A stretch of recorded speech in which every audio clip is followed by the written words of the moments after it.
وہ دراصل اعضاء کے ساتھ جو پانی ہوتا ہے وہ اس پر ابھی مستعمل کا حکم نہیں لگتا. مستعمل کا حکم اس وقت لگتا ہے جب وہ عضو سے جدا ہو جائے. تو چونکہ جو ہاتھ پہ پانی ہے وہ تو ابھی عضو سے الگ نہیں ہوا، وہ ہاتھ پہ ہی ہے، تو لہٰذا اس پر مستعمل کا حکم نہیں لگتا. تو اس لیے اسی طریقے سے کیا کر سکتے ہیں، مثال کا مسح کر سکتے ہیں.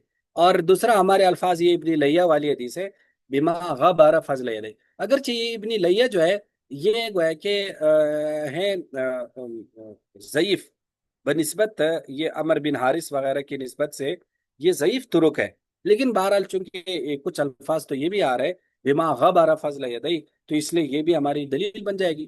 لیکن اگر یہ والا ہم ضعیف بھی مانیں تو اوپر والی حدیث بھی ہمارے خلاف تو نہیں ہے نا. یعنی اس میں صرف یہ کہ آپ علیہ السلام نے نئے پانی سے سر کا مسح کیا، تو اس میں یہ تو نہیں بتایا گیا کہ پرانے پانی سے سر کا مسح جائز نہیں. تو لہٰذا وہ حدیث بھی ہمارے خلاف گویا کہ نہیں بنتی. یہ سمجھ میں آ گیا یا نہیں آیا؟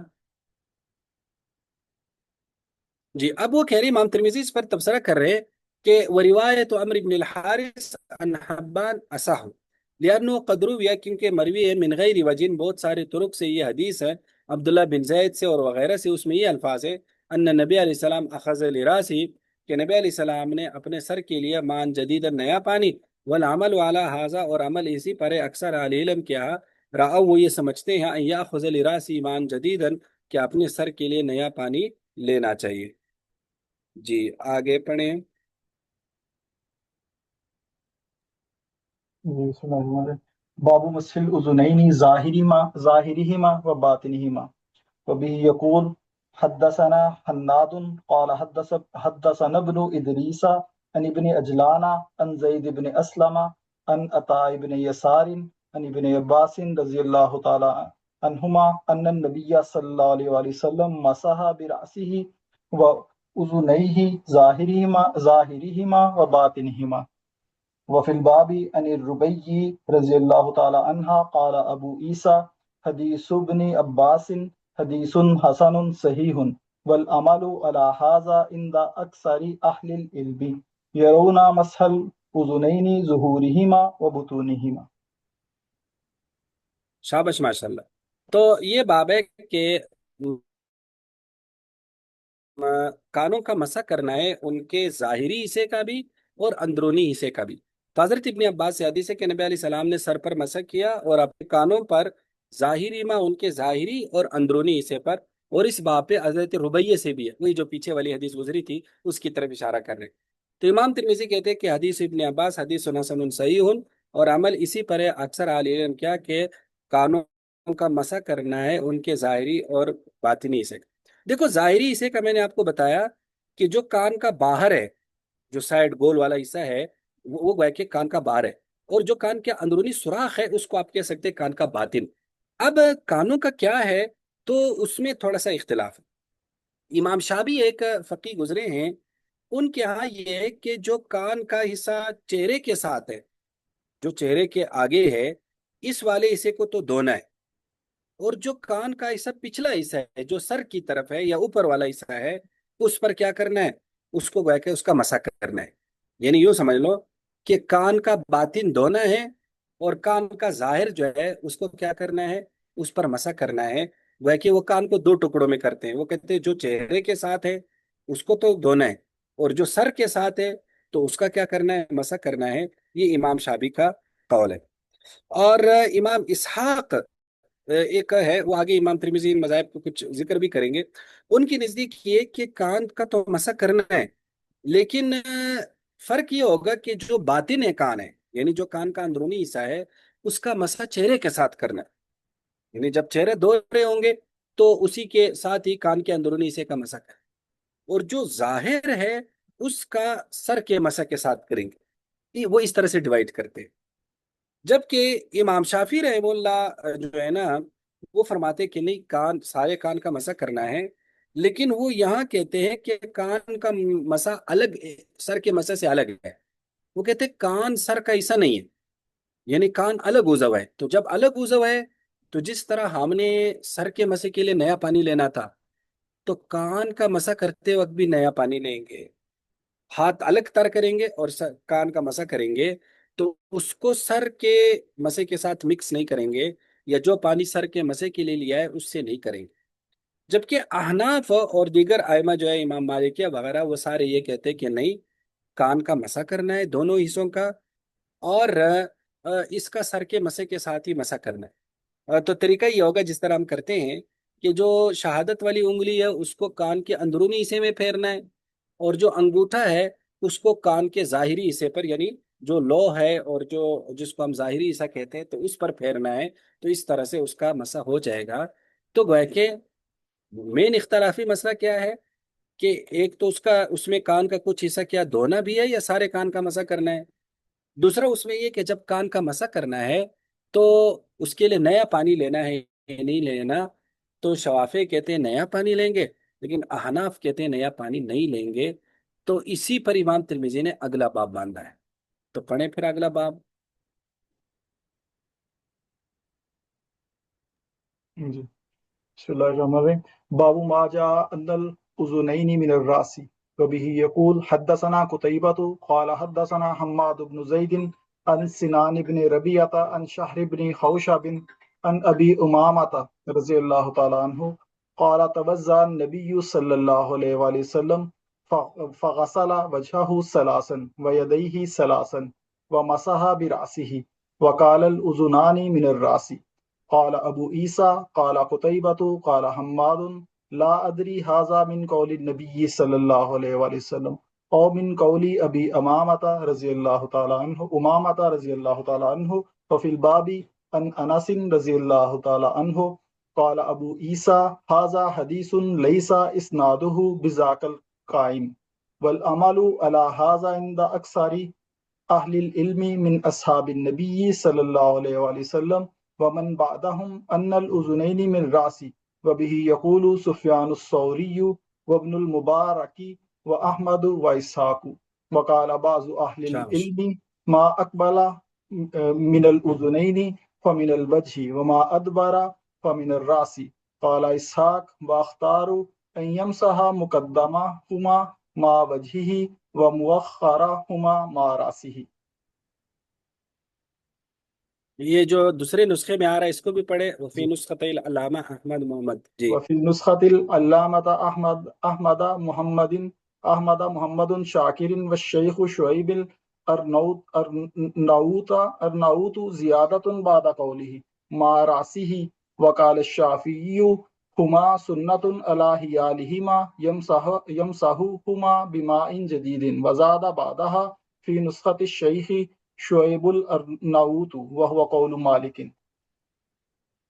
شاباش ماشاء اللہ۔ اب یہ باب ہے اس بارے میں کہ کان سر میں سے ہیں، یعنی کان سر کا حصہ ہے۔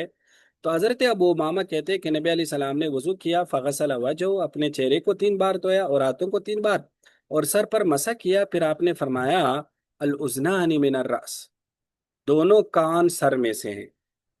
اب امام ترمذی اس پر ایک تبصرہ کرتے ہیں کہ قتیبہ نے کہا ہے، یہ جو ان کے استاد قتیبہ ہے وہ کہتے ہیں کہ حماد، مجھے میرے استاد حماد نے بتایا، جو ان کے استاد حماد ہے، حماد کہتے لا ادری، میں یہ بات مجھے شک ہے، میں نہیں جانتا کہ ہاذا، یہ جو جملہ ہے الاذنان من الراس، یہ جملہ کیا نبی علیہ السلام کا فرمان ہے یا ابو امامہ کا قول ہے۔